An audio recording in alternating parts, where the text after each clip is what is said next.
On line calls کے اوپر، video calls کے اوپر، اس کے علاوہ گھروں میں بھی بلا کر، مطلب بزنس کس قسم کے لوگ ہیں۔ فاطمہ نے یہ بھی کہا کہ میں نے جو ہے وہ ڈی ڈی کو نکاح کی مبارکباد دی تھی، میرے خیال ہے فاطمہ کے پاس پکچرز پہنچ گئی تھی کسی نے۔ ظاہر سی بات ہے ایسی عورتیں جو ہوتی ہیں نا 2 نمبر عورتیں، وہ جب ایسی حرکتیں کرتی ہیں کسی کے شوہر کو پھنساتی ہیں تو ثبوت خود ہی بھیجتی ہیں اس کے گھر تاکہ اس کی بیوی روئے پیٹے اور شاید بھاگ جائے۔ تو انہوں نے فاطمہ کو خود تصویریں بھجوائی ہوں گی۔ تو فاطمہ کا کہنا یہ بھی تھا کہ بھائی جب میرے پاس تصویریں آئی ہیں، پکچرز آئی ہیں، تو میں نے ڈی ڈی کو کہا مبارک ہو، نکاح کی مبارک ہو، لیکن ساتھ میں پوچھ بھی لینا، آس پڑوس سے معلوم کر لینا، وہاں کے لوگوں سے پوچھنا کہ ان کا کیا کاروبار ہے اور یہ کس قماش کے لوگ ہیں۔ ظاہر سی بات ہے وہ ایک جو ہے بزنس ہے ان کا، اپنے گھر کی عورتوں کا بزنس ہے، اور پھانسنے والی عورتیں ہیں، کوئی اچھے رکھ رکھاؤ والی عورتیں نہیں ہیں، اچھے خاندان کی عورتیں نہیں ہیں۔ ظاہر ہے جو انسان ساری زندگی گند کھاتا ہے نا دوستو، وہ ایک دن منہ کے بل اسی گند میں گرتا ہے۔ خیر دوستو، فاطمہ نے بہت بڑی بڑی جو ہے وہ ڈیمانڈز رکھی ہیں، بہت بڑی حقیقتیں کھولی ہیں۔ فاطمہ کا کہنا یہ تھا کہ میں اپنے بچوں کو اسکول سے نکلوا دوں گی، اپنی دونوں بیٹیوں کو ان کا نام کٹوا دوں گی، کیونکہ فی دینے کے میرے پاس پیسے نہیں ہیں۔ یہ اس بندے کی اوقات ہے، جو بندہ کہہ رہا تھا کہ میں نے تیسری شادی اس لیے کی ہے کہ میں دونوں بیویوں کے خرچے افورڈ کر سکتا ہوں، میں صاحب حیثیت ہوں، مجھے شریعت اجازت دیتی ہے۔ شریعت کہاں رہی بھائی تمہاری شریعت؟ میرا دن کو بھی تم سے سوال تھا، تمہاری بیوی نے تو 100 سنار کی 1 لوہار کی مار کے بتا دیا ہے، تمہاری اوقات یہ ہے کہ تم اپنے بچوں کی فی پے نہیں کر سکتے۔ جو دن کو میں نے بھی بتایا، اپنے صبح کے ریئیکشن میں نے بات کی تھی کہ بندہ اپنے بچوں کی اسکول فی تو پے نہیں کر سکتا، تو یہ کس گھمنڈ سے آ کر کہتا ہے کہ یہ 2 بیویاں افورڈ کر سکتے، اس لیے شریعت اس کو اجازت دیتی ہے؟ جی نہیں، حقیقت یہ ہے کہ تمہیں آئینہ نہیں جوتا دکھانے کی ضرورت ہے۔ تم نشیڑے ہو نا، نشیڑوں کو جوتا سنگھایا جاتا ہے ہوش میں لانے کے لیے، ہے نا، ایسے ہی کچھ ہوتا ہے نا، وہ کس کو سنگھایا جاتا ہے، خیر جو بھی کیا جاتا ہے۔ تو اس بندے کو آئینہ دکھانے کی ضرورت نہیں ہے، یہ بندہ جھوٹا ہے، اس کی اوقات نہیں ہے۔ اور ہاں مزے کی بات، ایک تو فاطمہ نے یہ کہا، دوسرا اس نے کہا کہ میں علی کا بھی نام کٹوا دوں گی، میرے پاس فی پے کرنے کے پیسے نہیں ہیں۔ علی کو جیسے کہ میں نے سنبھالا، تمہارے باپ کی خدمت کی، تمہارے جو ہے گھر کے کام پورے کیے، یہ بھی فاطمہ نے کہا کہ ایک بار انہوں نے ہوٹل کھولا تھا، اس ہوٹل کے برتن تک میں گھر میں دھو کر ان کو بھیجتی تھی، تو اس عورت سے بھی ویسے ہی مزدوریاں بھی کرواؤ، اپنے باپ کی خدمتیں بھی کرواؤ، اور اپنا بچہ علی بھی اس کے پاس لے کر جاؤ، جیسے اس کی بیٹی کو پال رہے ہو یا جیسے میں نے علی کو پالا ہے، تو جا کر یہ بچہ اس سے پلواؤ۔ واہ بھائی واہ، فاطمہ نے تو اسٹینڈ لے لیا جس کی ہمیں امید تھی، امید نہیں تھی مجھے لیکن خواہش تھی۔ میں نے ابھی تک فاطمہ کے ساتھ میری سمپتی اس لیے نہیں تھی کہ فاطمہ نے خود کے لیے سٹینڈ نہیں لیا تھا۔ جو عورتیں خود کے لیے سٹینڈ نہیں لیتی ہیں اس کے لیے پھر ہم سٹینڈ نہیں لے سکتے نا یار، نہیں لے سکتے، نہ لیگلی طور پر نہ شرعی طور پر۔ خیر تو فاطمہ کا کہنا یہ تھا کہ میری اس ویڈیو کے بعد ہو سکتا ہے کہ ڈی ڈی مجھے ڈیورس دے دے، حالانکہ مجھے نہیں لگتا، وہ ڈیورس دینے والا بندہ نہیں ہے، وہ ڈیورس دے ہی نہیں سکتا، کیونکہ جو گھٹیا لوگ ہوتے ہیں وہ کیا کرتے ہیں، وہ ہاتھ اٹھانے والا حربہ کرتے ہیں۔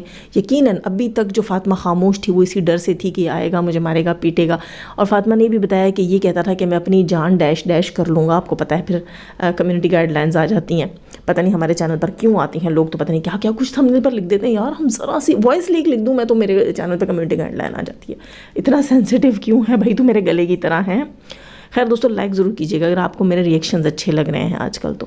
خیر تو بات میں کر رہی تھی کہ فاطمہ نے ایک اور امپورٹنٹ بات وہاں کی ہے جو میں نے اپنے آج کے پہلے ہی ریئیکشن میں شاید کہہ دی تھی کہ فاطمہ کا حق کہاں گیا؟ اگر والدین جو ہے وہ سیفٹی کے لیے، سیکیورٹی کے لیے حق مہر میں کچھ لکھواتے ہیں، جیسے کہ اس کی تیسری بیوی کے لیے یہ کہتا ہے کہ پلاٹ لکھوایا ہے 5 مرلے کا، تو فاطمہ کہتی ہے کہ جناب میرے باپ نے بھی تم سے 40 لاکھ روپے لکھوائے تھے کہ اگر تم مجھے طلاق دو گے یا دوسری شادی میرے اوپر شادی کرو گے، سوتن لاؤ گے تو مجھے 40 لاکھ روپے دو گے۔ تو یہ کی ہے فاطمہ نے ڈیمانڈ، جو کہ بالکل صحیح ہے، شرعی ہے، یہ بندہ شریعت کے حساب سے نکاح کو جائز قرار دے رہا، اور اس نے کہا تھا کہ میں دونوں بیویوں کے حقوق پورے ادا کروں گا، تو فاطمہ کے 40 لاکھ روپے اس کو ادا کرنے چاہیے۔ آپ سب نے اس پہ آواز اٹھانی ہے اور اس بات کو بالکل بھی نہیں چھوڑنا ہے، ہم نے حقدار کو حق دلوانا ہے انشاءاللہ، اور فاطمہ کو بھی اپنی اس بات کے اوپر قائم رہنا پڑے گا۔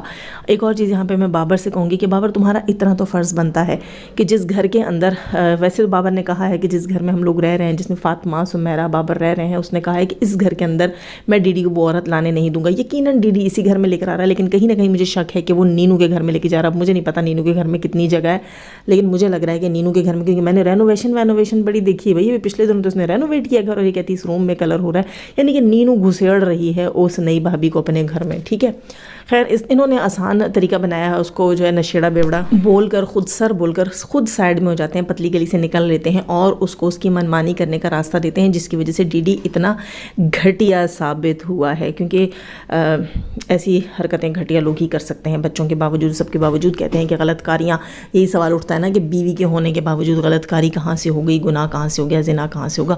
تم ایک غیر عورت کے ساتھ باتیں کرو گے, اس کو لبھاؤ گے, رجھاؤ گے, اس کے ہسبینڈ کی موجودگی میں سب کچھ کرو گے, تو تم خود ابلیس ہو, ابلیس کے پیروکار ہو. تو یہ مت بولو کہ تم نے اپنی جو ہے وہ غلط کاری کو جائز اور حلال کیا ہے. نہیں, تمہارے پاس جائز اور حلال کرنے کے لیے تمہاری بیوی موجود تھی. ٹھیک ہے, یہ تمہارے تمام ہیلے بہانے سب جھوٹ فراڈ کچھ بھی شریعت کے ساتھ جا کر میچ نہیں کرتا. اچھا, بابر سے ہمیں کہنے والی تھی کہ کم سے کم اتنی غیرت تمہیں پھر دکھانی چاہیے کہ ڈی ڈی جب آ کر فاطمہ کے اوپر ظلم کرنے لگے, یا اللہ نہ کرے کچھ جیسے کہ ڈومیسٹک وائلنس والی چیز ہوتی ہے, وہ ایسا کچھ کرنے لگے, تو پھر تمہارا کام ہے کہ ڈی ڈی کو گھر سے نکالو اور پولیس میں رپورٹ کرواؤ. یہ تمہارا فرض بنتا ہے. فاطمہ کا وہاں پر بھائی نہیں ہے, یہ تمہارا کام بنتا ہے. لیکن یہاں پر یہ لوگ دوستوں, مجھے نہیں لگتا کہ یہ فاطمہ کا ساتھ دے گا. کیوں؟ کیونکہ ظاہر سی بات ہے ڈی ڈی کا بھائی ہے, یہ کہاں غیرت دکھائے گا. لیکن یہاں پر سمیرہ کو غیرت دکھانی چاہیے اور اپنے ہسبینڈ کو اس بات پر آمادہ کرنا چاہیے کہ ہماری بہن کے اوپر ہمارے گھر کے اندر ہاتھ نہیں اٹھے گا. ٹھیک ہے, عورت کو دبانے کا ایک آسان حربہ ہوتا ہے یہاں کے مردوں کے پاس, وہ ہوتا ہے ڈومیسٹک وائلنس. اب میں یہاں پر کھل کر بات نہیں کرتی ہوں, پھر وہی بات ہے کمیونٹی گائیڈ لائن آ جاتی ہے. خیر, تو شک تو مجھے یہ بھی ہے کہ نینو کے گھر میں اس بندی کو ٹرانسفر کیا جا رہا ہے, شفٹ کیا جا رہا ہے, اور آپ دیکھ لیں گے کہ شاید ایسی ہی کوئی چیز ہو, کیونکہ مجھے تو یہ لگ رہا ہے بابر کے تو بیچارے کا تو 2 بالش کا گھر ہے, اس میں کہاں جگہ ہے. ٹھیک ہے, خیر جناب, فاطمہ نے روتے دھوتے یہ بھی کہا ہے کہ جب ہم نے دکھ کا وقت ساتھ گزارا, اب جو سکھ کا ٹائم تھا, اب ہی تو سکھ کا ٹائم تھا. اور واقعی یہ لوگ کیسے جو ہے حالات میں رہ رہے تھے. ڈیلیوری بوائز تھے, بائکیا پہ کام کرتے تھے, چھوٹے موٹے ڈرائیوری اور پتہ نہیں کیا کیا بیچاروں کو کام مل جاتے تھے, یہ وہ سب کرتے رہتے تھے. اور زندگی ان کی کتنی مشکل تھی. اس غربت میں اس کے ساتھ فاطمہ نے وقت گزارا. اور فاطمہ کا کہنا بالکل ٹھیک تھا. جب یوٹیوب کے اوپر انہوں نے اپنے پیر جمانے کی کوشش کی, حالات تھوڑے بہتر ہوئے, چھوٹا صحیح لیکن ذاتی گھر لے لیا, چھوٹی موٹی گاڑی بھی یہ لیتے دیتے رہتے تھے, یعنی کہ تھوڑے سے حالات بہتر تھے. اب خوشی کا ٹائم تھا, تو اس بندے کے پاس 4 پیسے زیادہ کیا, وہ کیا کہتے ہیں, کتے کو گھی ہضم نہیں ہوتا. جی بالکل ڈی ڈی کی وہی سچویشن تھی جب اس کو وائی ٹی سے پیسہ ملنے لگا, یعنی کہ گھی ملنے لگا, تو اب یہ گھاس کھانے چلا گیا ہے. ظاہر سی بات ہے کتے کو گھی ہضم نہیں ہوتا اور پھر اس کی طبیعت خراب رہتی ہے اور اس کو گھاس کھا کے الٹی کرنی پڑتی ہے. تو یہ وہ گھاس کھانے گیا ہے. یقیناً بہت جلد اس کو افاقہ ہوگا. اچھا, فاطمہ نے کھلے میں یہ بھی کہا ہے کہ مجھے آپ کے ساتھ نہیں رہنا ہے, میں اپنی بیٹیوں کے ساتھ رہنا چاہتی ہوں. تو اس شخص کا کام ہے کہ اس کی زندگی کو مزید مشکل نہ کرے. فاطمہ کا یہ کہنا بھی تھا کہ اس کے پاس کوئی اور حربہ نہیں ہے. اب میری اس ویڈیو کے بعد یقیناً یہ مجھے ڈیورس دے گا. تو ڈیورس تمہارا حق ہے, تم دے سکتے ہو. ہاں, ہاتھ اٹھانا حق نہیں ہے. وہاں شریعت کیوں نہیں نظر آتی؟ دوستو, بہت سارے مرد جو ہیں اسلام کے نام پہ میں کہتی ہوں دھبا ہیں, جو یہاں پر آ کر یہ تو کہتے ہیں کہ شریعت ہمیں اجازت دیتی ہے 2ری, 3ری, 4تھی شادی کرنے کی, لیکن وہ یہ کیوں بھول جاتے ہیں کہ شریعت انہیں عورت کے اوپر جبر کرنے کی, ظلم کرنے کی, ان کے ساتھ تشدد, مار پیٹ کرنے کی یا ان کا خرچہ بند کرنے کی اجازت نہیں دیتی ہے. جو چیزیں تو نہیں, سوری, جو بچے جو ہے تم لوگ اپنی رنگ رلیوں میں دنیا میں لے آئے ہو, ٹھیک ہے, بلکہ تم نے نکاح کیا ہے نا, تو ان کے ذمہ دار اب تم ہو. تمہارے بچوں کی اسکول فی اور یہ سارا کچھ. اور یہاں تک فاطمہ نے کہا کہ یہ جاتے ہوئے جو مجھے خرچہ دے کر گیا تھا وہ کیا ہی تھا, تو سمجھ جاؤ, یعنی کہ یہ نہ دینے کے قابل پیسہ اس کو دے کر گیا. اور ایک اور مزے کی بات جو آج میرے ذہن میں آ رہی تھی کہ اس نے صبح اپنے ولاگ میں کہا کہ فاطمہ تو کراچی چلی بھی گئی ہوگی, ان لوگوں نے جانا تھا, ٹھیک, چلی بھی گئی ہوگی, یعنی کہ تمہیں بالکل ہوش نہیں ہے اپنے بچوں کا, سب کچھ کا.